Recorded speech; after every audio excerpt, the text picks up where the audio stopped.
안녕하세요. 오늘은 도마복음 6편에 관해서 말씀을 나누겠습니다. 그의 제자들이 그에게 질문하였다. 그들이 말했다. 당신은 우리가 금식하기를 원합니까? 어떻게 우리가 기도하고 자선을 베풀까요? 그리고 우리가 무엇을 먹고 살까요? 예수가 말했다. 거짓말하지 말고 너희 자신에게 해로운 것을 다른 사람들에게 행하지 말라. 이 모든 것들은 하늘에 계신 분 앞에서 드러날 것이기 때문이다. 숨긴 것이 드러나지 않을 것이 없고 감추인 것이 널리 빛나지 않을 것이 없다. 성경에는 예수의 12 제자들에 대한 언급이 많이 나옵니다. 물론 이것이 12 제자들만 있었던 건 아니죠. 많은 제자들이 있었는데 그 중에서 주님께서 12 제자들을 특별히 택하셔서 마치 수제자들처럼 주님께서 이제 그 복음의 그 사역을 집중적으로 이제 맡기시려고 주님의 계획 안에서 특별히 부르셨던 그 제자들이 12 제자인 것이죠.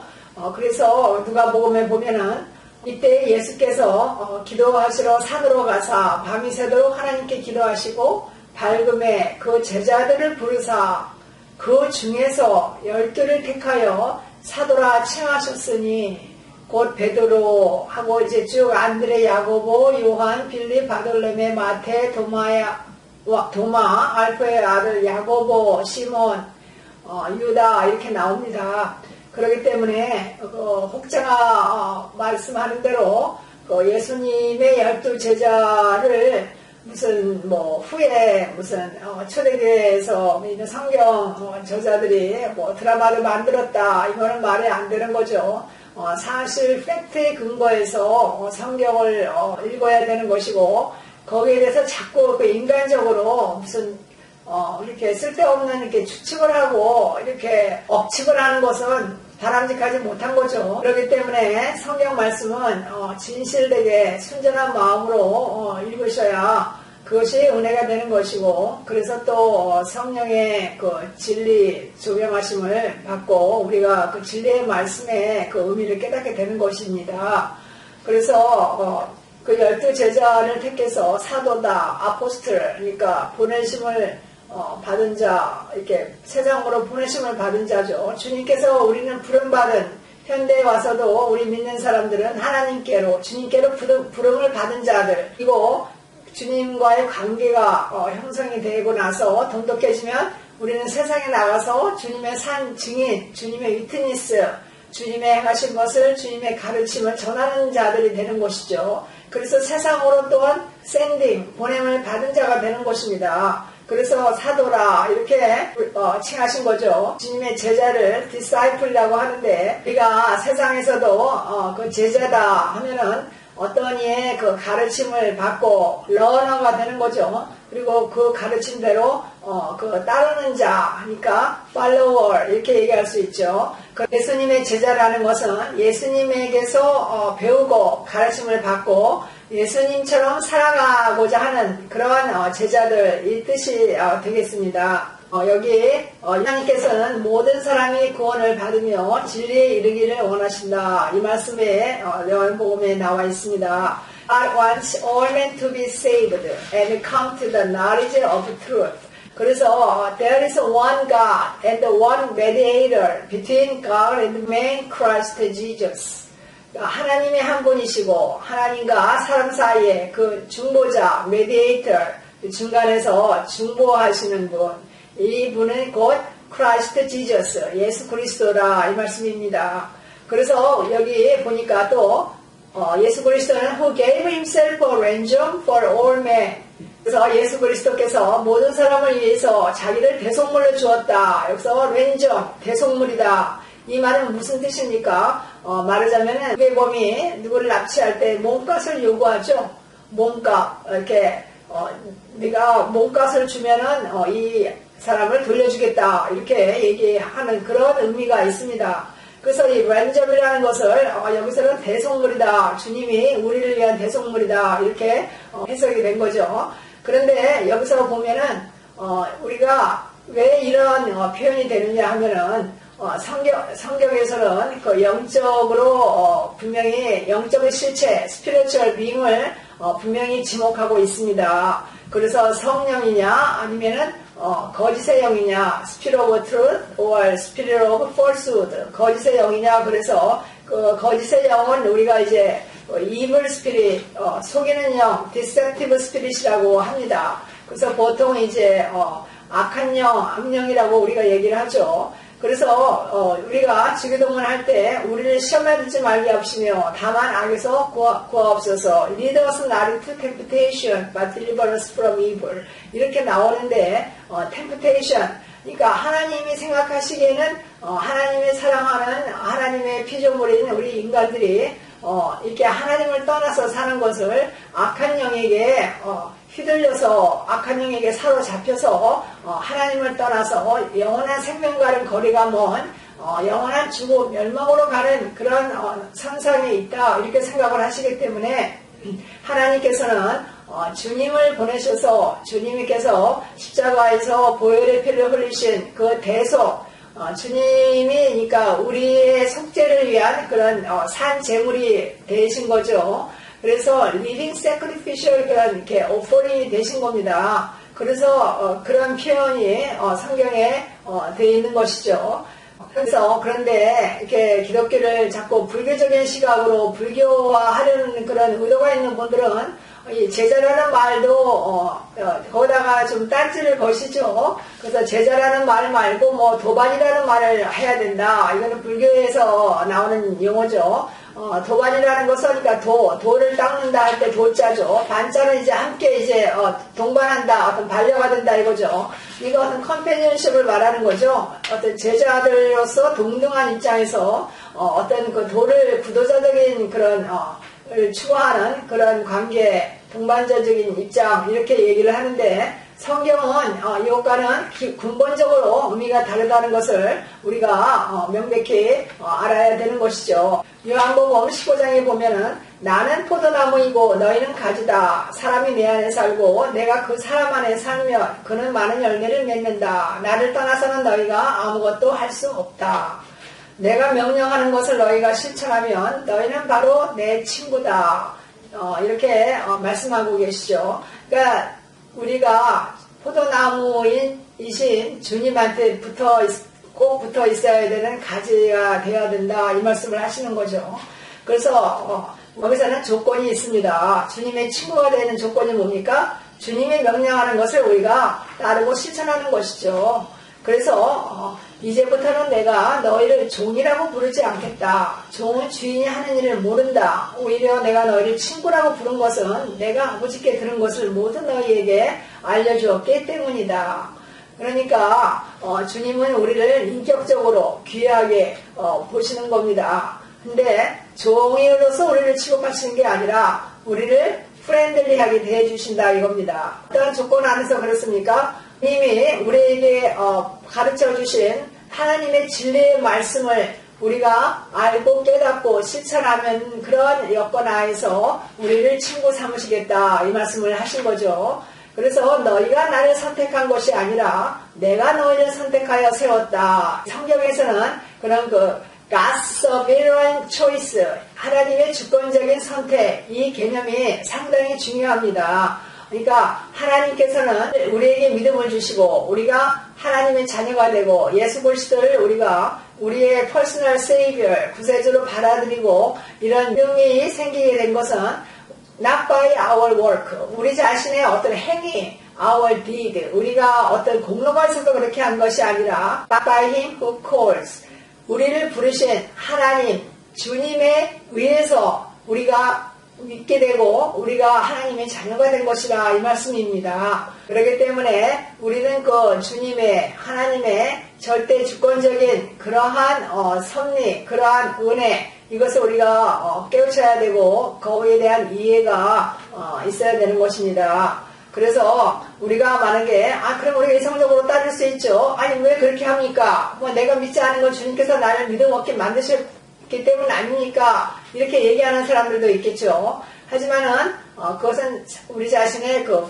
인간의 자유의지 통해서 하나님이 행하시는 겁니다. 그래서 우리가 자유의지를 어떻게 쓰느냐, 믿음을 받아들이느냐, 아니면 믿음을 거절하느냐, 이것은 우리에게 달린 책임입니다. 그래서 우리의 그런 롤이죠. 우리가 그러니까 이 성경은 이게 총체적으로 이해를 해야 되고 또 입체적으로 이해를 해야 됩니다. 마치 로버트처럼 하나님이 이렇게 만들었다, 하나님이 선택했다, 이것을 마치 자기는 가만히 이렇게 무기력하게 아무 어떤 자유의지도 없고 자기 결정권도 없고 어떤 사고력도 없는 것처럼 그런 거를 가정해서 왜 이렇게 만들었습니까? 이렇게 하는 건 말이 안 되는 거죠. 어린아이 같은 물음이죠. 그러니까 하나님께서는 최종적으로 그렇게 말씀을 하시지만 그 과정에 있어서는 당연히 우리 인간으로서의 우리 인간의 그 역할이 있는 것입니다. 인간의 책임이 있는 것이고 인간의 자유의지를 통해서 우리가 이렇게 self determination, 그런 consciousness를 가지고 자의식을 가지고 우리가 자기 결정권을 우리가 바르게 행사를 해야 된다. 이 말씀을 성경은 또 하고 있는 거죠. 그리고 여기서 보니까 우리가 금식하기를 원하십니까? 이렇게 제자들이 예수께 물었습니다. 여기서 이제 금식이라고 할 때 혹자는 성경에 금식이라는 게 나오지 않았고 예수님은 금식에 절대 반대했다. 금식을 절대 원하지 않았는데 사람들이 임의로 한 거다. 이렇게 말씀을 하는 걸 제가 들었습니다. 근데 그렇지 않죠. 우리가 구약에서 금식하면 떠오르는 것이 그 모세의 40일 금식이 있지 않습니까? 시내산에서 하나님께서 모세를 부르셔서 그 율법을 돌판에 쓴 그 율법 10계명을 하나님께서 모세에게 전수하신 거죠. 그런데 그것을 받으러 시내산에 모세가 올라갔을 때 40일을 주야로 금식을 했다. 이렇게 나옵니다. 그래서 그 금식을 하고 내려오니까 백성들이 어떻게 했습니까? 모세가 늦게 내려오니까 그것을 참지 못하고 금송아지를 만들어서 금송아지를 경배하고 축제를 하고 난리를 벌였죠. 그래서 모세가 분노해서 그것을 이제 성경은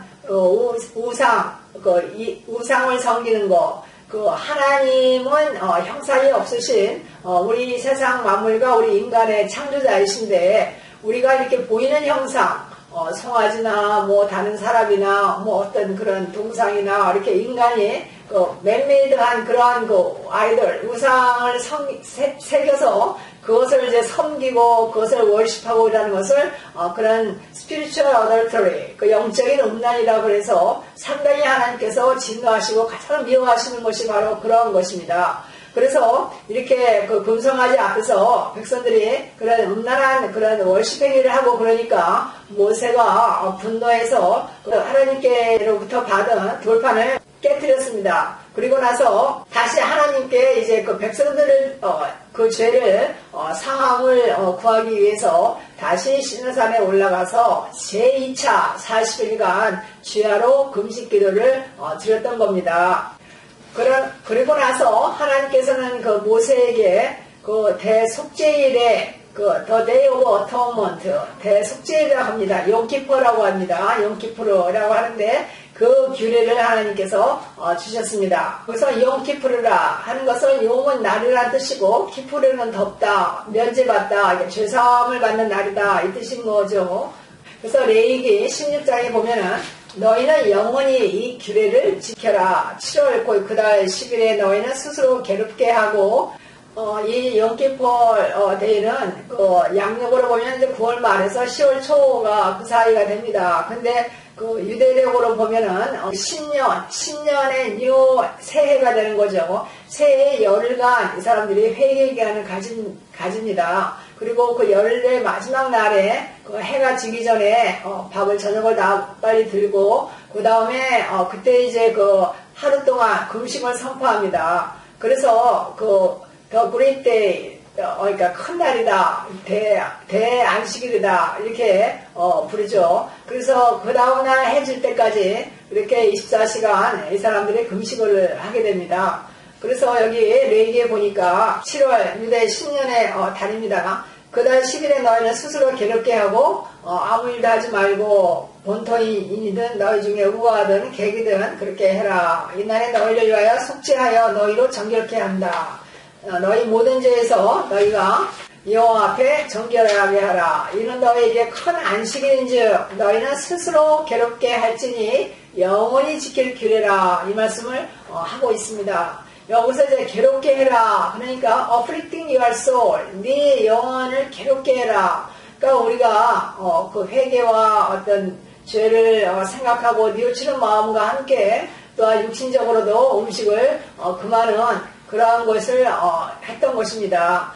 그래서 이날은 1년에 한 하루 대제사장이 그 이스라엘 백성들의 죄를 대신 속죄하러 그 지성소의 성전에서 홀리 오브 홀리 플레이스 가장 안쪽에 있는 하나님과 대제사장이 만나는 구약에 있어서의 그 지성소에 들어가는 그런 날입니다. 그때 대제사장이 유대인들의 그 백성들의 죄를 속죄하고 자신과 또 자신의 가족의 죄를 속죄하기 위해서 그 재물을 가지고 가게 되어 있습니다. 그래서 속죄 제물로는 유대 백성들을 위해서는 두 염소를 가지고 들어갔고, 그 다음에 이제 그 번제 태우는 것으로 이제 해서는 그 어린 양을 이제 가지고 갔습니다. 그리고 자신의 가족과 자신을 위해서는 또 송아지를 또 제물로 속죄 제물로 가지고 갔고, 또 어린 양을 번제로 이제 사용했죠. 그런데 그 유대의 백성들의 죄를 위해서 그 속죄 제물인 두 염소 중에 하나는 그 광야로 내보냈습니다. 그러니까 스케이프고트라고 하는데 우리가 보통 속죄양이다 이런 말 우리가 평상시에도 많이 우리가 사용하는 말이죠. 근데 이게 무슨 뜻이냐면 바로 여기서 유래가 된 것입니다. 그래서 대제사장이 그 속죄일에 그 두 염소 중에 한 염소에게 안수를 해서 유대 백성들의 모든 죄를 그 양에게 전가하는 겁니다. 그래서 그 염소는 그 유대인들의 죄를 짊어지고 광야로 내침을 받게 됩니다. 그래서 그것을 우리가 스케이프고트라 그래가지고 누가 억울하게 누명을 쓰면은 우리가 내가 속죄양이 됐다, 저 사람이 속죄양이 됐네, 뭐 이렇게 얘기를 하죠. 그것은 무엇을 의미합니까? 그것은 신약에 와서는 예수 그리스도께서 친히 우리 인류의 그 속죄양이 되셔서 단 한 번에 once for all 그냥 단 한 번에 십자가에서 인류의 죄를 속하는 그런 대속의 죽음을 하심으로 인해서 우리가 그 보혈의 피로 인해서 우리가 set us free from our sin, 우리가 죄에서 해방된다, 우리가 죄에서 구원받는다, 이 뜻이 신약에 와서 성취가 된 것입니다. 그러므로 구약과 신약은 이렇게 깊은 영적인 연결이 있는 것입니다. 그래서 예수님께서 그런 공생애를 이제 시작하시기 전에 그 광야에서 40일간 지하로 금식을 하셨습니다. 또 이때 세례 요한의 제자들도 어떤 경건의 훈련으로 금식을 하고 있었던 거죠. 그리고 이제 그 바리새인들은 일주일에 2번 금식을 했다고 합니다. 그래서 월요일날, 목요일을 이렇게 꼬박 2번 금식을 했다고 그러죠. 근데 이제 이들이 너무 이렇게 근데 이들이 외식적이고 위선적으로 어떤 형식적으로 그렇게 금식하는 것을 주님이 이제 싫어하신 거죠. 그래서 주님은 이렇게 말씀하신 거죠. 금식할 때는 남들이 너희들이 금식한 거 알지 못하게 그 머리에 기름을 바르고 얼굴을 씻고 더 깨끗하게 해서 티를 내지 마라, 이렇게까지 말씀을 하셨던 겁니다. 금식이든 구제든 기도든 하나님과 사람 앞에서 그 은밀하게 그것을 행할 때 그 은밀히 보시는 하나님께서 그것을 응답하시고 갚아주신다, 이 말씀을 하신 겁니다. 사도 바울이 다메섹 도상에서 주님을 부활하신 주님을 체험한 후에 3일간 아무것도 보지 못했죠. 그때 음식도 먹지 않고 금식을 했다, 이 기록에 나와 있습니다. 사도행전의 12장에 보니까 주를 섬겨 금식할 때에 성령이 이르시되 내가 불러시키는 일을 위하여 바나바와 사울을 따로 세우라 하시니 이에 금식하여 기도하고 두 사람에게 안수하여 보내니라. 그래서 그 안디옥 교회에서 바나바와 바울을 선교사로 파송하기 전에 전 교인들이 금식하고 그래서 그 안수하고 이제 선교사로 파송한 이 내용이 성경에 기록이 되어 있습니다. 그리고 금식에 대해서 구약의 이사야서에 나오는 그 유명한 그 기록이 말씀이 있습니다. 하나님께서는 그 이사야 선지자를 통해서 이스라엘 백성에 대한 하나님의 생각을 말씀하게 하시죠. 이렇게 말합니다.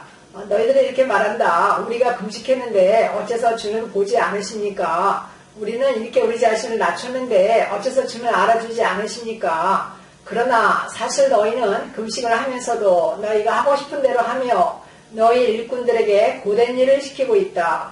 너희가 계속 다투고 싸우며 서로 주먹질을 하면서 하는 금식이 무슨 소용이 있느냐? 너희가 이런 금식을 한다고 해서 내가 너희 기도를 들어주리라고 생각하느냐? 그래서 하나님께서는 항상 우리의 마음의 중심을 다 꿰뚫어 관찰하시고 우리 마음을 살피시는 분이기 때문에 우리가 마음 없이 형식적으로 그렇게 하는 것을 외식적으로 형식적으로 하는 것을 상당히 미워하십니다. 그래서 하나님께서 이렇게 말씀하십니다. 내가 기뻐하는 금식은 압박의 사슬을 풀어주고 모든 멍에를 꺾어버리며 억압당하는 자를 자유롭게 하는 것이다. 그러니까 압박의 사슬을 풀어준다. 멍에를 꺾어버리고 억압당하는 자를 자유롭게 한다. 진정한 하나님이 받으시는 금식은 내 자신에 국한된 그러한 것에 에로만 끝나는 것이 아니라 이웃을 돌아보라 이 말씀을 하시는 겁니다.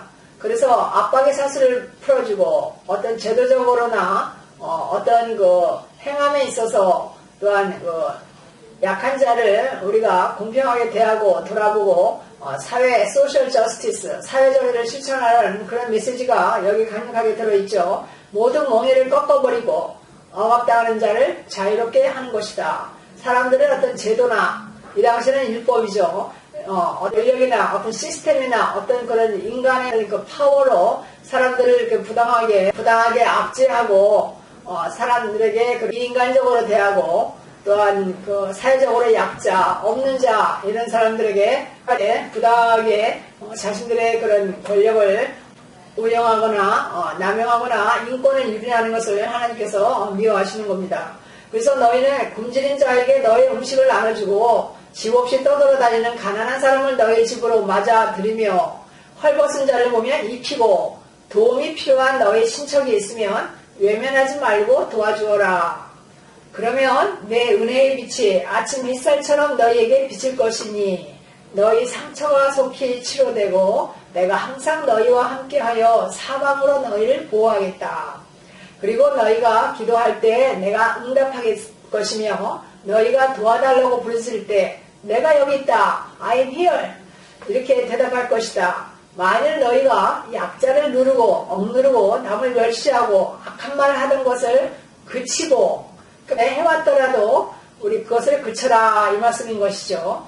굶주린 자에게 먹을 것을 주고 당하는 자를 도와주면 너희 주변의 어두움이 대낮같이 밝을 것이다. 선지자들 통해서 하나님께서 이스라엘 백성들에게 반복적으로 엄중하게 하시는 말씀의 내용을 보면은 주로 이런 내용이 많습니다. 어떤 권력을 가진 자, 통치자, 어떤 정치적으로나 또한 종교적으로 백성들의 지도자적인 위치에 있는 사람들이 부당하게 있는 자들을 더 대우를 잘하고 돈이 없는 자들에게 그 사람들을 이렇게 억울하게 하는 거. 그래서 그 뇌물을 받거나 또한 그 재판할 때에 송사가 있어서 재판할 때에 뇌물을 받고 있는 자들에게는 유리하게 판결을 내리고 또 없는 자들을 억울하게 그렇게 내치거나 이런 걸 하나님께서 굉장히 분노하시고 미워하시는 것이죠. 그래서 구약의 아모스 선지자를 통해서 하나님께서는 또 이렇게 말씀을 하시죠. 너희의 허물이 많고 죄악의 무거움을 내가 아노라. 너희는 의인을 학대하며 뇌물을 받고 성문에서 가난한 자를 억울하게 하는 자로다. 이런 때에 지혜자가 잠잠하나니 이는 악한 때다.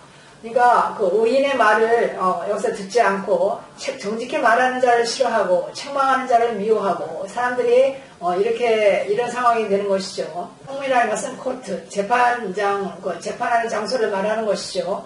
그래서 성문에서 책망하는 자를 미워하고 정직히 말하는 자를 싫어한다. 이럴 때 지혜자가 가만히 있다 이겁니다. 바른 말을 못한다 이거죠. 왜냐하면 이게 때가 악하다. 그런 말을 해도 듣는 사람들이 없고 되려 미움을 당하고 하기 때문에 이러한 그런 현상이 생긴다. 이 말씀을 하나님께서 하신 거죠. 그래서 또 하나님께서는 내가 너희 절기들을 미워하며 멸시하며 너희 성회들을 기뻐하지 아니한다. 그러니까 어떤 religious festival, 우리가 뭐 종교적인 그런 많은 절기들이 있었죠. 구약 때도. 그 assemblies, 그 예배로 모이는 것이죠. 이런 것들을 하나님께서 기뻐하지 않고 안 받으신다. 이 말씀을 하신 겁니다. 내가 번제나 소제를 드릴지라도 내가 받지 아니할 것이요. 너희 살찐 희생의 화목제도 내가 돌아보지 않는다. 그러니까 아무리 그 물질을 가지고 하나님 앞에 예배 드릴 때 그것을 제물로 바쳐도 하나님께서 돌아보지 않으신다. 이 말씀을 하신 겁니다. 노랫소리를 내 앞에서 그칠지어다. 네 비파소리도 내가 듣지 아니하리라. 오직 정의를 물같이 공의를 마르지 않는 강같이 흐르게 할지어다. 그러니까 하나님께서는 justice, 정의와 공의, righteousness 이것을 river, 강같이 그리고 never failing stream, 마르지 않는 물같이 풍성하게 항상 사회 안에서 넘쳐나게 그렇게 해라. 이 말씀을 주신 겁니다. 그렇다고 해서 하나님께서 절기를 무시하거나 예배 모임을 하지 말라 이 뜻은 아니죠. 그것을 하지만 그 자세를 하나님께서 바로 가져야 그것이 진정으로 하나님이 받으시는 참 예배가 된다. 이 말씀을 하시는 겁니다. 그래서 이사야서 58장 그 밑에 이제 13절에 보니까 여호와께서 말씀하신다. 만일 너희가 내 안식일을 거룩하고 소중한 날로 여겨서 여행이나 사업을 하지 않고 오락이나 잡담을 하지 않으면 너희는 내 안에서 즐거움을 찾을 것이다. 내가 너희를 세상의 그 어느 민족보다도 높이고, 여기서 보니까 안식일을 거룩하고 소중한 날로 여겨서 하나님을 생각하고 경건하게 하루를 보내라. 이 말씀을 하신 겁니다. 이것이 이제 안식일의 참 뜻이 되는 거죠. 그래서 이제 신약에 와서는 이것이 이제 어떻게 됩니까? 신약에서는 이제 주일날이죠. 주일날인 것입니다. Lord's Day. 신약에서 주일이라는 것은 구약의 안식일과는 다르다고 해서 그걸 아주 뭐 필요 없는 것처럼 무시하거나 이렇게 말씀한 것은 잘못된 거죠. 구약에서는 그 구약의 하나님께서 그 상황에서 하나님의 그 점진적인 계시, 하나님께서 지금 알려주시는 거죠. 하나님의 인간과의 관계에 있어서 하나님께서 이제 그 단계적으로, 점진적으로 확연하게 더 뚜렷하게 하나님의 뜻을 이제 인간에게 이제 밝히시는 겁니다. 근데 구약 때는 그러한 제도를 하나님께서 허락하신 거죠. 그래서 그 제도를 통해서 그 사람들이 이제 유대인들이 하나님을 알게, 하나님을 월십하고 관계를 맺게 하신 거죠. 신약 때 와서는 그것이 유대인들이 뿐만이 아니라 그 전 세계 모든 민족에게 예수님을 통해서 그것이 성취된 거죠. 점점 이렇게 하나님의 뜻이 주님을 통해서 완전히 이루어지고 성취된 겁니다. 그래서 우리가 율법이 그 구약에 나오는 뭐 가진 많은 그런 규례 조항을 다 지키라는 것이 아니죠. 그 율법의 기본, 근본 정신이 있지 않습니까? 십계명에 나와 있는 거. 이 기본적인 십계명의 정신은 신약 때도 그것이 유일하게 같은 효력을 지닌다 이 뜻인 것입니다. 그래서 구약 때는 안식일의 제도를 하나님께서 명하셨지만은 신약에 와서는 안식일 대신에 초대교회에서부터 예수님의 부활을 기리는 주일날이죠. 현재 말하는 그 주일날에 모여서 예배를 하고 가스펠, 주님의 복음의 메시지, 하나님께서 구약의 오랜 그런 하나님의 경륜에 따라서 선지자들을 통해서 예수님이 오시리라고 예언한 그것이 결국 신약에서 주님을 통해 성취됐기 때문에 신약에서는 주의 날, 주님께서 부활하신 날, 현재 일요일이죠. 그 날에 이제 예배하는 그러한 제도가 정착이 된 것입니다. 그래서 우리가 그 구약에서 안식일을 거룩하고 소중한 날로 지켜라 이러한 정신이 신약에서는 어디로 이제 그것이 승계된 겁니까? 주일날 주일을 성수한다, 주일을 지키고 우리가 예배 보는 그것이 곧 그 안식일의 정신이 승계된 것이라 이렇게 할 수 있는 것이죠. 본문에서 예수님께서는 너희가 구제할 때 오른손이 하는 것을 왼손이 모르게 해서 네 구제함을 은밀하게 하라. 은밀한 중에 보시는 너희 아버지께서 갚아주신다. 이 말씀을 하신 겁니다. 그래서 또 기도할 때는 외식하는 자와, 외식하는 것은 겉으로 이제 드러나게 보이기 위한 것이 목적이죠. 그렇게 하지 말라. 그들은 기도할 때 이방인과 같이 중언부언하지 말라. 그들은 말을 많이 하여야 들으실 줄 생각한다. 그러므로 그들을 본받지 말라. 구하기 전에 너에게 있어야 할 것을 하나님 너희 아버지께서 아시느니라 이렇게 주님이 말씀하신 겁니다. 그래서 주님께서 그 다음에 뭐라고 하셨죠? 그러므로 너희는 이렇게 기도하라. 하늘에 계신 우리 아버지여, Lord's Prayer, 주님의 기도문, 주님께서 가르쳐 주신 기도문이 바로 여기에 소개가 되는 것입니다. 주님이 이렇게 기도하라고 기도를 가르쳐 주신 것입니다. 그래서 무엇을 먹고 살까요? 여기서는 주님께서 또 다른 데 말씀하셨죠. 너희는 하늘나라와 그의 일을 먼저 구하라. 그러니까 하나님께서는 하늘나라와 그의 일을 먼저 구하라. 하나님의 영혼을, 하나님을 우리가 기쁘시게 하면은 하나님께서 공중의 나는새도 먹이시고 솔로몬의 영화보다도 더 아름다운 그런 들의 꽃들도 하나님이 이렇게 입히시는데 너희를 생각지 아니하시겠느냐, 너희를 하나님께서 돌보지 아니하시겠느냐, 이렇게 예수께서 말씀을 하셨습니다.